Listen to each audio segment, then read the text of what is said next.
Welcome back to my channel Ashwini talks. Hello hi good morning. ఏంటండి ఈరోజు Sunday special మీ ఇంట్లో? ఈరోజు మా ఇంట్లో మటన్ బిర్యానీ తయారు చేసే విధానం చూసేయండి. ముందుగా సన్నగా చాప్ చేసి పెట్టుకున్న ఆనియన్స్ని బ్రౌన్ కలర్ వచ్చే వరకు ఫ్రై చేసి పెట్టుకోండి. నేను 1 kg మటన్ తీసుకున్నాను. దానికి తగినంత ఉప్పు వేసి 1 టేబుల్ స్పూన్ పసుపు, 2 టేబుల్ స్పూన్ కారం, ధనియాల పొడి 1 table spoon, 1 table spoon mutton masala, garam masala 1 table spoon. మనం చేసేది బిర్యానీ కాబట్టి బిర్యానీ మసాలా కంపల్సరీ ఉండాలి. 1 టేబుల్ స్పూన్ బిర్యానీ మసాలా. ఈ మసాలాలో అన్నిట్లోకి ముందుగా ఫ్రై చేసి పెట్టుకున్న ఆనియన్స్, అందులో ఉండే ఆయిల్ వేసి మంచిగా కలుపుకొని పెట్టుకోవాలి. బిర్యానీ టేస్ట్ మొత్తం ఇందులోనే ఉంటుంది. మనం ఎంత మంచిగా కలిపి మ్యాగ్నేట్ చేసుకుంటే అంత టేస్ట్ మనకి ఎక్కువ అవుతుంది. మినిమం ఒక 1 అవర్ ఇది మ్యాగ్నేట్ చేసి పక్కకు పెట్టుకోవాలి. ఎంత బాగా మ్యాగ్నేట్ చేసుకుంటే అంత టేస్ట్ మనకు వస్తుంది. ఇందులో 2 టేబుల్ స్పూన్ అల్లము, ఇంకా 1 కప్పు పెరుగు కూడా తీసుకొని మంచిగా కలుపుకొని మ్యాగ్నేట్ చేసి పక్కకు పెట్టుకుందాం.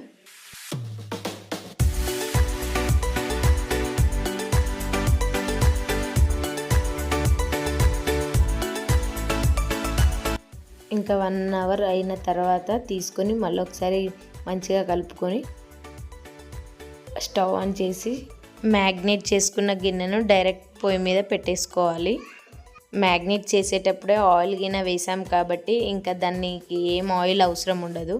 ఇంకా పక్కకు మళ్ళీ స్టవ్ ఆన్ చేసి ఒక కడాయిలో తగినంత ఆయిల్ పోసుకొని మసాలా దినుసులు వేసుకోవాలి.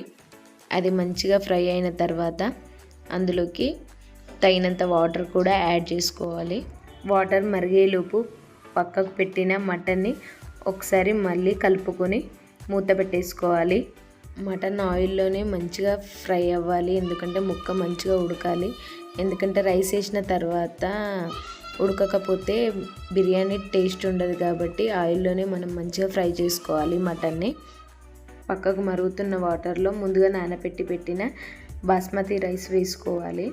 చూస్తున్నారు కదా మటన్ ఎంత బాగా ఫ్రై అయిపోయిందో. అట్లా వాటర్ మొత్తం ఎగిరిపోయే వరకు, దగ్గరకు వచ్చే వరకు మటన్ ఫ్రై చేసి పెట్టుకోవాలి.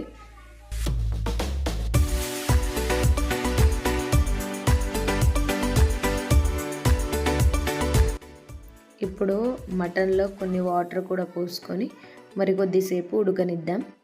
ఇక్కడ మీకు ఒక చిన్న చిట్కా, మటన్ ముదిరిపోయింది ఉండేనుంటే మటన్ త్వరగా ఉడకాలంటే మటన్ ఉడికేటప్పుడు అందులో 1 స్పూన్ వేసి ఉడికించండి. మటన్ త్వరగా ఉడుకుతుంది. మంచిగా మటన్ ఉడికిన తర్వాత కొత్తిమీర కూడా వేసుకొని మూత పెట్టి కొద్దిసేపు అలాగే ఉంచేద్దాం. ఇప్పుడు మూత తీసి 2-3 మిర్చీస్ కూడా వేసి ఆ తర్వాత రైస్ కూడా ఈ మటన్లో ఒక 80% కుక్ అయిన రైస్ని మటన్లో వేసేద్దాం. ఆల్రెడీ 80% రైస్ కుక్ అయిపోయింది, మటన్ కూడా కుక్ అయిపోయింది కాబట్టి మనకు పెద్దగా టైం కూడా ఎక్కువ పట్టదు. ఇంకా దమ్ చేసేసేయాలి రైస్ని. ఇంకా పైన కొంచెం కొత్తిమీర వేసేసుకొని దమ్ పెట్టేసుకుందాం. చూస్తున్నారు కదా మన ఎమ్మి మటన్ బిర్యానీ తయారైంది. ఇంకా దీన్ని మనం గార్నిష్ చేసి టేస్ట్ చేసి ఎలా ఉందో చూద్దాం.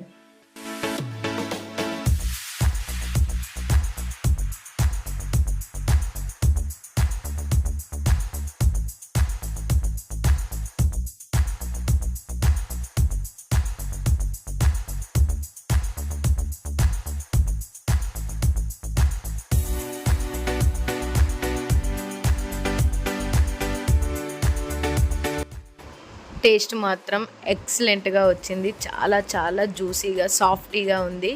మనం ఇంట్లో తక్కువ టైంలో మంచిగా చేసుకోవాలంటే ఇలా ఈజీ ప్రాసెస్లో చేసుకోవచ్చు. నేను చేసిన మటన్ బిర్యానీ ప్రాసెస్ మీకు నచ్చినట్లయితే మీ ఫ్యామిలీ అండ్ ఫ్రెండ్స్కి ఈ వీడియో షేర్ చేయండి.